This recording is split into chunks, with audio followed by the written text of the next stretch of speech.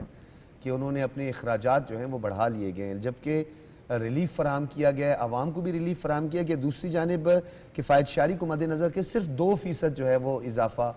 کیا گیا ہے. اس حوالے سے کیا کہیں گے آپ؟ دیکھیں, بات یہ کہ پروپیگنڈا تو بہت سی چیزوں کے اوپر کیا جا رہا ہوتا ہے, وہ اور ہر روز ایک کوئی جھوٹ نکال کے سامنے لے کے آیا جا رہا ہوتا ہے. لیکن یہ تو عوام کا کام ہے کہ وہ خود ریسرچ کرے اور وہ خود دیکھے کہ حکومت کیا کر رہی ہے. دیکھیں, یہ حکومت جب آئی تھی, جب انہوں نے حکومت لی تو کیا بات کی جا رہی تھی؟ یہ کہہ رہے تھے پاکستان آج ڈیفالٹ ہو رہا ہے, پاکستان کل ڈیفالٹ ہو رہا ہے, دنیا تو آپ کی بات سن رہی نہیں, دنیا تو آپ کے پاس آ ہی نہیں رہی ہے. لیکن اب ہم خود دیکھیں کہ پاکستان اس وقت ڈیفالٹ سے نکل چکا ہوا ہے. پچھلی دفعہ بجٹ سخت تھا, آپ کا ٹیکس سلیب بہت زیادہ تھا, لوگوں کو اتنا ریلیف نہیں مل سکا تھا. اب آپ دیکھیں کہ بجلی کی قیمتوں میں خود وزیراعظم صاحب نے جب بیٹھ کے اعلان کیا 7 روپے اس کے اندر کمی کی گئی ہے. اب جو ڈسپیرٹی الاؤنس دیا جا رہا ہے 1 سے لے کے 16 گریڈ کے لوگوں کے لیے پھر 10% اضافہ ہو گیا, اور اس کے علاوہ جو ٹیکس سلیب میں کمی ہوئی تو آپ دیکھیں کوئی 40-45% کے قریب جو ہے وہ 1 سے 16 گریڈ کے جو لوگوں ہیں ان کی تنخواہوں میں اضافہ ہو گیا. تو یہ وہ ریلیف ان کو دیا جا رہا ہے. حالانکہ مہنگائی کم ہو گئی ہے, 29-30% کے اوپر مہنگائی تھی, لیکن آج وہ مہنگائی آپ کی کم ہو کے 4% کے اوپر آ چکی ہوئی ہے. تو یہ ریلیف جو ہوتا ہے نا, بتدریج چیزیں ملتی ہیں, کیونکہ آپ نے وینٹیلیٹر سے ایک معیشت کو نکال کے اس کو آئی سی یو سے لا کر اس کو وارڈ میں لے کے آ گئے. میں اضافہ کر دوں گا, آپ بھی اس سے ایگری کریں گے, بلکہ باقی بھی ہمارے پینلسٹ ایگری کریں گے. آغا صاحب, اس میں ایک نقطہ بڑا اہم ہے, انتظامی جو ہمارے نقائص ہیں, ان انتظامی نقائص کو دور کرنا کتنا اہم ہے. جہاں پہ فلیکچویشن ہوتی ہے, نو ڈاؤٹ انفلیشن میں بھی ہم دیکھتے ہیں سنگل ڈیجٹ پر آ گئے. انتظامی جو نقائص ہیں, ایڈمنسٹریٹو فیلیئرز جو ہیں, ان کو دور کرنا جو ہے وہ کتنا زیادہ ضروری ہے تاکہ ایگزیکیوشن جو ہے وہ آسان ہو؟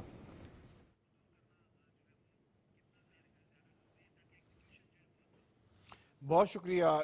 ڈاکٹر صاحب, بات اپنے بہت امپورٹنٹ پوائنٹ اٹھایا ہے. دیکھیں, یہ جو 21st سینچری ہے, دس از سینچری آف ایکسپرٹ. اس میں جو جرنلسٹ ہے نا, جو جی سے جرنلسٹ کی بات کر رہا ہوں, جے والا نہیں, جرنلسٹ کی سپیس کوئی نہیں ہے. اور یہاں پہ آپ کو پہلے بھی آپ کو کہہ دیا کہ دنیا کہتی ہے کہ 21st سینچری سے سینچری آف دی ایکسپرٹس. تو آپ کو پورا ایک اوور آل ایک جو آپ کہہ سکتے ہیں کہ ایک آپ کو ڈائسیکشن تو کرنا پڑے گا کہ آپ کے اسٹرکچرل ریفارمز جو ہیں وہ لانگ اویٹڈ ہیں, پرٹیکولرلی ایڈمنسٹریشن کی سائٹ کے اوپر. صرف آپ یہ دیکھ لیں, پچھلے 2 سال میں آپ دیکھ لیں کہ آپ کے جو فنانس سیکٹری ہیں اور جو آپ کے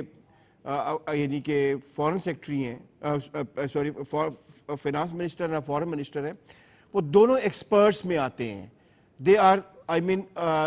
آپ کہہ سکتے ہیں کہ اپنی اپنی فیلڈ میں وہ مانے جاتے ہیں, اور ان کا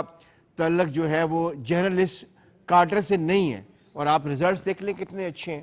انٹرنیشنلی آج. یعنی کہ اگر آج کی آپ بات کرتے ہیں کہ اگر سینٹ کام کا جو چیف ہے وہ یہ کہہ رہا ہے کہ پاکستان ٹیررزم میں اس کا بہت بڑا کردار ہے اور پاکستان ٹیررزم کا شکار ہے, تو یہ جو ویژن ہے پوری دنیا میں جو جا رہا ہے, یہ آف کورس آپ کے فورن آفس سے جا رہا ہے نا, فورن منسٹر سے جا رہا ہے, جو کہ ڈپٹی پرائم منسٹر بھی ہیں.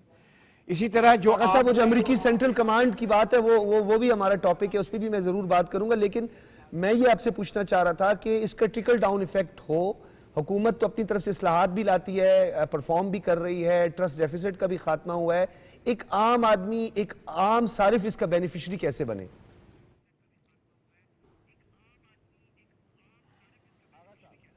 وہ تب بنے گا کہ جب آپ میں جو سیکنڈ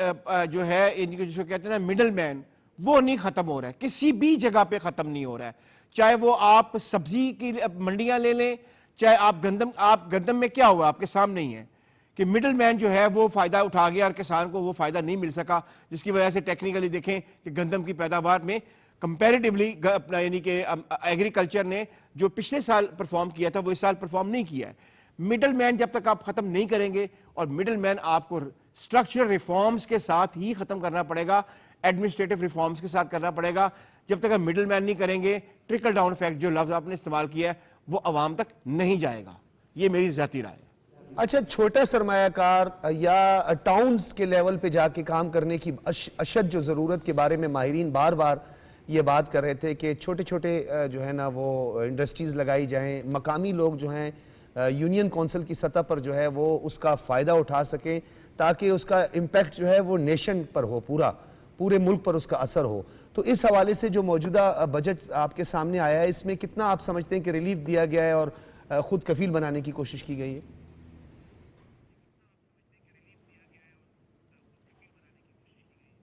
میرا ذاتی خیال یہ ہے کہ واقعی سچی بات ہے, 30 سال کے پاس بعد ایک ایسا بجٹ میں کہہ سکتا ہوں جو کہ آپ کی انڈسٹریل بیس فراہم کرے گا,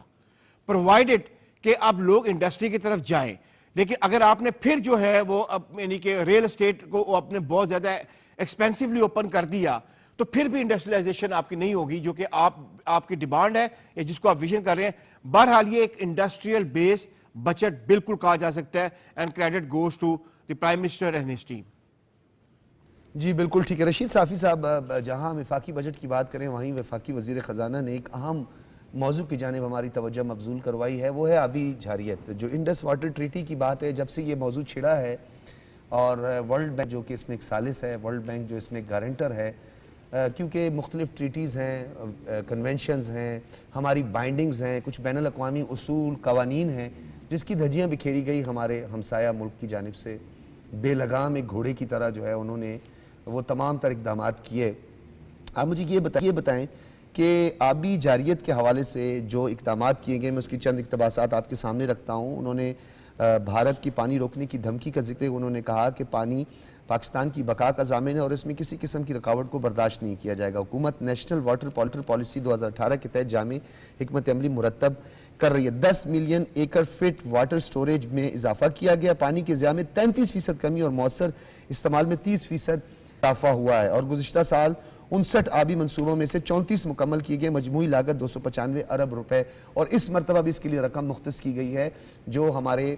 اسی حوالے سے جو پلانٹس ہیں جو ابھی جن پہ کام ہو رہا ہے, جس میں دیامر بادشاہ ڈیم بھی شامل ہے اور اسی طریقے سے بلوچستان کے اندر ہیں, ان منصوبوں سے آپ کو کیا لگتا ہے کہ انرجی سیکٹر جس کے لیے پوری دنیا اس وقت تگ و دو کر رہی ہے, پاکستان کہاں کھڑا ہے آج؟ ڈاکٹر صاحب بہت اہم موضوع ہے اور بجٹ میں اس اہم موضوع کی جانب توجہ دی گئی ہے. اور یہ وہ ایک یہاں پہ ہوا کرتے تھے بابائے ڈیم, اس کی طرح کوئی اقدامات نہیں ہے بلکہ عملی اقدامات ہے. پانی واقعی زندگی ہے, پانی واقعی ہمارے بقا کا سوال ہے. تو اس لیے نامساعد حالات کے باوجود موجودہ وفاقی بجٹ میں جو آبی منصوبے ہے 133 ارب روپے اس کے لیے مختص ہے, جس میں آپ نے جس طرح فرمایا کہ بادشاہ ڈیم ہے, مومن ڈیم اور آن گوئنگ کے لیے 34 ارب روپے. جی, اور کچی کنال میں مجموعی جو آبی منصوبے ہے جس میں کچی کنال ہے, مومن ڈیم ہے, دیامر بادشاہ ڈیم ہے, ان 3 بڑوں منصوبوں کے علاوہ ابپاشی کا جو موجودہ نظام ہے اس کو اپ گریڈ کرنا اور جو ہمارے ہاں پانی کا ضیاع ہو رہا ہے اس کے لیے ایک سسٹمیٹک طریقہ اختیار کرنے کے لیے بھی خصوصی توجہ بھی دی گئی ہے اور اس کے لیے پیسے بھی مختص ہے. اگر ہم پانی کے لحاظ سے اپنے آبی ذخائر کو اس قابل بنائیں گے کہ ہر سال مونسون اور مختلف بارشوں کے موسم میں جو ہمارا میٹھا پانی لاکھوں کیوسک بلکہ کروڑوں کیوسک میٹھا پانی جو ضائع ہو کے سمندر میں گرتا ہے, اس پانی کے اگر ہم ذخائر بنانے میں کامیاب ہوتے ہیں تو پھر بھارت کی آبی جارحیت کے کھوکھلے دعوے بھی ختم ہو جائیں گے, یہ دھمکیاں بھی ختم ہو جائیں گے. اول تو بھارت کی جرت نہیں ہے, جس طرح آپ نے کہا کہ انڈس واٹر ٹریٹی یک طرفہ طور پر نہ پاکستان کینسل کر سکتا ہے نہ انڈیا اس میں کوئی رد و بدل کر سکتا ہے, کیونکہ ایک بین الاقوامی معاہدہ ہے. تو ان کی اپنی جو دھمکیاں ہے وہ اپنی جگہ پہ, پاکستان کے پاس ان کا جواب دینے کے لیے اور بھی بہت سارے ذرائع ہے جو ہم حربی لحاظ سے ان کو جواب دے سکتے ہیں. لیکن پاکستان چونکہ ایک امن پسند ملک ہے اور اپنے پڑوسیوں کے ساتھ اچھا تعلق برقرار رکھتے ہوئے اپنی ترقی کے منزل تک پہنچنا چاہتا ہے, اس لیے اس بجٹ میں آبی جارحیت کا مقابلہ کرنے کے لیے حکومت نے طویل مدت اور قلیل مدت دونوں منصوبوں کو ترجیحات میں شامل کیا ہے اور بھارت کو یہ پیغام دیا ہے کہ الحمدللہ پاکستان وسائل سے ایسا مالا مال ملک ہے کہ اگر آپ کی جارحیت اپنی جگہ پہ برقرار بھی رہے گی تو پاکستان انشاءاللہ آئندہ چند سالوں میں پانی کے مد میں اور پانی کے شعبے میں خود مختار ہوگا اور بھارت پر اب سنبھالے اپنے پانی بالکل آپ نے رشید صافی صاحب جو بات کی ہے اس کو میں آگے بڑھاؤں گا. آغا اقرار صاحب آپ کی طرف آؤں گا. یہ جو آبی جاریت کی بات کی, ایک تو اللہ کسی کو کم ظرف جو ہے وہ پڑوسی اور دشمن نہ دے, تو کم ظرف جو دشمن ہوتا ہے وہ اسی طریقے سے اوچھے ہتھ کنڈوں کا استعمال کرتا ہے, جبکہ اسے یہ پتہ ہونا چاہیے کہ پانی کا راستہ کبھی کوئی نہیں روک سکتا, نہ ہی ان کی اتنی کیپیسٹی ہے, نہ ہی ان کے پاس ڈیمز ہیں. وہی ایک پولیٹیکل آبجیکٹیو ہے اس کے پیچھے RSS کا, وہی ایک نیریٹو ہے جس کے ذریعے سینٹیمنٹ ہے, جس کے ذریعے ووٹ کے اصول کو یہ یقینی بنایا جاتا ہے. یہ بتائیں میمن ڈیم ہو گیا, دیامر بادشاہ ہو گیا, پٹ فیڈر کینال اور کچھی کینال جیسا, اور پھر خاص طور پہ آوران پنجگور گروک اور جو دیگر جو ڈیم ہیں ان سے جس کی مجموعی لاگت 133 ارب روپے, یہ ہمارے لیے کافی ہے یا جو ماہرین کے مطابق جو واٹر ایکسپرٹس ہیں یا ماہر آب ہیں وہ یہ کہتے ہیں کہ ڈیلے ایکشن ڈیمز اور کچھ چیک ڈیمز بنانے جو ہیں وہ بھی وقت کی عام ضرورت ہے, کیونکہ جہاں پہ بارانی پانی جو ہے اس کو جمع کیا جا سکتا ہے اور اس میں بھی جو خاص طور پر جو ایگریکلچر سیکٹر ہے اس میں بہتری آ سکتی ہے.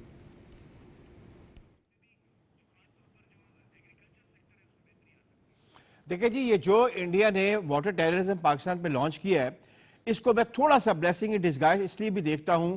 کہ تمام پاکستان کے ہر شخص کو بھی احساس ہوا ہے کہ ڈیمز بنانا اور پانی کو یعنی کہ آپ ذخیرہ کرنا کتنا امپورٹنٹ ہے, کیونکہ آپ نے دیکھیں کہ ہم نے بہت سال ڈیمز نہیں بنائے کیونکہ ہمارے یہاں پہ پولیٹیکل ول نہیں تھی اس طرح. یعنی کہ سب سے بڑی بات تو آپ کے سامنے کالا باغ ڈیم کا ایک مثال ہے. تو آج الحمدللہ پوری قوم کو احساس ہوا ہے کہ ہمیں ایک ایک قطرہ پانی کا سنبھالنا ہے. اور جہاں تک بات ہے کہ ڈیلیڈ ڈیم بہت ضروری ہے, ڈیلیڈ ڈیم کیوں. اچھا آپ ایک بات ذہن میں رکھیے گا کہ اگر آپ 100 سال پہلے چلے جائیں تو وہاں پہ آپ اپنا جو برٹش راج کے زمانے میں آپ نے ایک لفظ سنا ہوگا بہت زیادہ, ڈونگی گراؤنڈ. تو شہروں کے اندر بھی چھوٹے چھوٹے ڈیمز بنائے جاتے تھے, شہروں کے اندر پارکس کو 12 سے 10 فٹ کھود کے پارک بنائے جاتے تھے کہ پانی بارش کا اس میں آ جائے اور شہر کا جو واٹر ٹیبل ہے وہ اونچا ہو جائے. ہمیں بہرحال چھوٹے چھوٹے جہاں بھی جگہ ملے گی ہمیں وہاں پہ ڈیلیڈ, دس از کالڈ ایکچولی ڈیلیڈ ڈیم, کیونکہ بارش کا پانی نیچے آنے کی بجائے, فلش آؤٹ ہونے کی بجائے, نیچے بہت تباہی مچانے کی بجائے وہ رک رک کر آتا ہے. ہمارا پورا کا پورا جو آپ کا خیبر پختونخوا ہے اور یہ جو آپ کا یعنی کہ ہمارا پوٹھوار ہے یہ ڈیلیڈ ڈیم کے لیے, کیونکہ یہ کنٹور اس کا ایسا ہے کہ اوپر سے نیچے بڑے سموتھلی بھی آتے ہیں, بٹ ڈیلیڈ ڈیم بننے چاہیے. لیکن میں آپ کو بات بتاؤں, جہاں تک آپ کہہ رہے ہیں بھارت کی واٹر ٹیررزم کی, چناب جو ہمارا ہے وہ ورنریبل ہے. چناب میں انڈیا کی نیٹ ورکنگ جو ہے اپنا اس کی کینالز کی وہ 7 سال میں بالکل اس کو چناب کو خشک کر سکتی ہے, اور چناب میں اس وقت پانی بھیج سکتی ہے جب ہمیں نہیں چاہیے اور اس وقت روک سکتی ہے جب ہمیں چاہیے. تو وہ اپنا آپ چناب آغا صاحب آپ ایکسپرٹ بھی ہیں, بعض اوقات ہم جو ہے کچھ چیزوں کو نظر انداز کر دیتے ہیں, پس پشت ڈال دیتے ہیں. ہمارے پاس آغا صاحب ہمارے پاس کراکرم رینج ہے, ہندو کش ہے, ہمالین ہے, ہم تو بہت رچ ہیں اس معاملے میں. جہاں گلیشیئر میلٹنگ ہوتی ہے, صرف آبی جاریت کا مقابلہ آنے والے دنوں میں جس کو ہم طویل المدتی کہتے ہیں, اس سے پہلے ایمرجنسی میں جو آپ نے جن چیزوں کا ذکر کیا, ان 3 ماؤنٹین رینج سے جو ہمیں پانی حاصل ہوتا ہے, اور یہ جو میلٹنگ ہوتی ہے گلیشیئر میلٹنگ جو اب کلائمیٹ چینج کے بعد ہم دیکھ رہے ہیں کہ ٹیمپریچر رائز ہو رہا ہے اور اس کی وجہ سے ہم کر سکتے ہیں, تو اس حوالے سے آپ کی کیا رائے ہے؟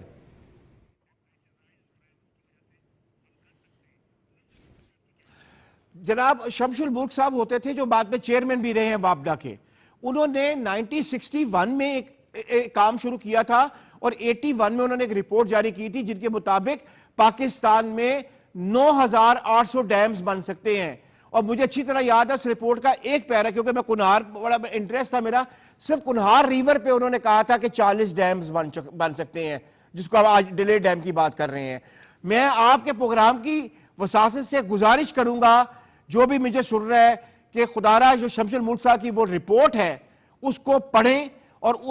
وہ ڈیم تھے جو کہ انتہائی یعنی کہ ان ایکسپینسو ڈیم تھے جن پہ آپ کا خرچہ بھی نہیں آنا تھا, جہاں صرف آپ نے پانی روکنا ہے. کئی جگہوں پہ پتھروں سے روکنا یہ نہیں بہت بڑا ڈیم بنانا ہے, آپ نے ڈیلیٹ کرنا ہے پانی.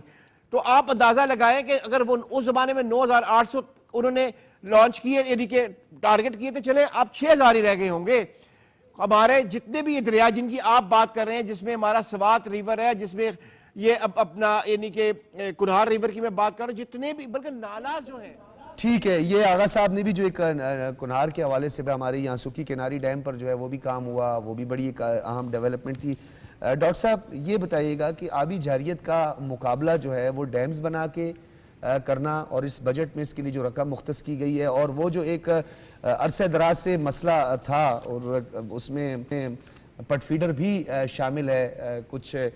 تنازعات کا بھی یہ شکار رہا, اور کچھی کنال بھی اسی طرح. تو یہ جو وفاقی بجٹ میں اس کے لیے رقم مختص کی گئی ہے اور آن گوئنگ کے لیے بھی جو رقم مختص کی, کتنی اہم ہے؟ یہ بہت غیر معمولی فیصلہ ہے. سبب یہ ہے جیسے ابھی ذکر ہوا کہ یہ ڈیم بنانے کا اور پانی کے ذخائر تعمیر کرنے کا جو عمل ہے ہمارے یہاں بہت تاخیر کا شکار ہوا, اور اب جب کہ بھارت نے آبی جارحیت شروع کی ہے تو ہم یہ سوچنے پر مجبور ہوتے ہیں کہ کیا کوئی یہ طے شدہ منصوبہ تو نہیں تھا جس کے تحت آپ کے یہاں آبی ذخائر کی تعمیر میں رکاوٹ پیدا کی گئی. مجھے یاد پڑتا ہے ایوان صدر میں ایک ایکسپرٹ ہوتے تھے, ان کا کہنا یہ تھا کہ انڈیا نے اس سلسلے میں بہت ہمارے یہاں سرمایہ کاری کی ہے. آئی ڈونٹ نو, میرے پاس کوئی ثبوت نہیں اس بات کا, میں کسی کا نام لے کے الزام بھی نہیں لگانا چاہتا, لیکن یہ آج کی سچویشن میں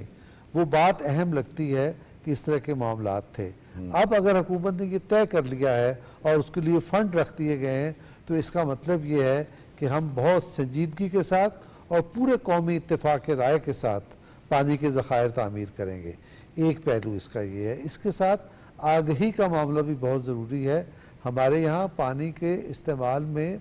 یعنی گھر سے لے کر مسجد تک اور مسجد سے لے کر بہت بڑے بڑے منصوبوں تک, وہاں پانی کی قدر کا معاملہ بھی یعنی پانی کے استعمال میں جو ایک کفایت شعاری اور سمجھداری ہونی چاہیے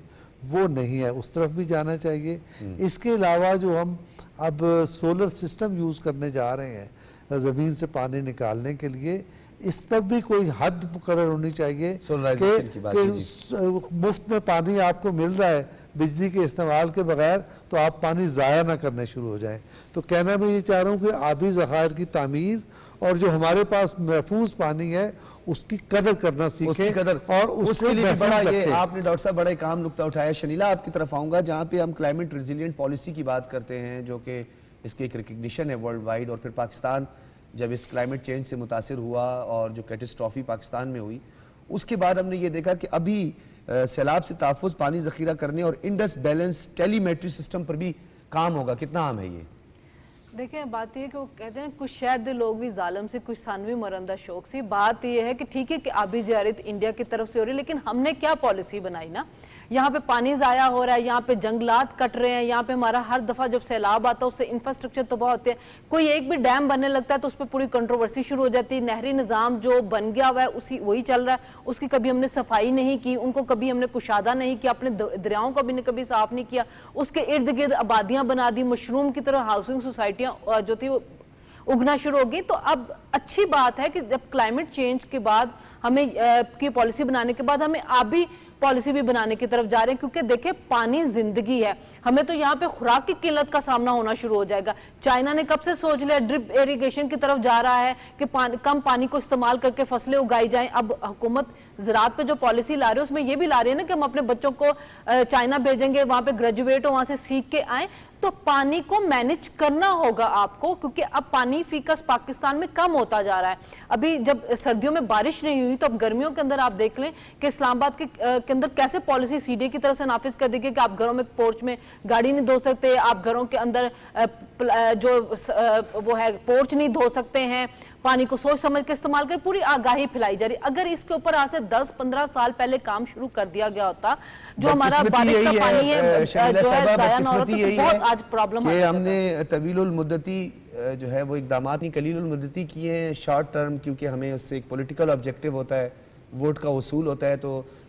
نیشن کے لیے کام کرنا طویل المدتی ہوتا ہے. یہ آپ کی بات بڑی اہم ہے, لیکن ایک بات اور یہاں پہ بڑی اہم ہے. میں رشید صافی صاحب آپ کی طرف آؤں گا. یہ ڈو مور سے نو مور کا جو ایک سفر پاکستان نے طے کیا ہے, کیونکہ ہم کہتے رہے ہم 80,000 جانوں کا نذرانہ پیش کر چکے, ہم نے عالمی امن کو یقینی بنایا ہے, وار آن ٹیرر ہم نے لڑی ہے, اور $130 بلین ایک محتاط اندازے کے مطابق جو ہے اس کا ہمیں لاس ہوا ہے. آج امریکی سینٹرل کمانڈ کے جو سربراہ ہیں جنرل کوریلا, انہوں نے یہ اعتراف بھی کیا ہے کہ پاکستان کو انسداد دہشت گردی کا غیر معمولی شراکت دار جو ہے وہ انہوں نے قرار دی. انسداد دہشت گردی کے عالمی تناظر میں پاکستان کی شراکت داری انتہائی اہم ہے, اور انہوں نے کہا ہے کہ پاکستان کے تعاون سے داعش خراسان کے کم از کم 5 انتہائی مطلوب رہنما بھی گرفتار کیے گئے ہیں. سر یہ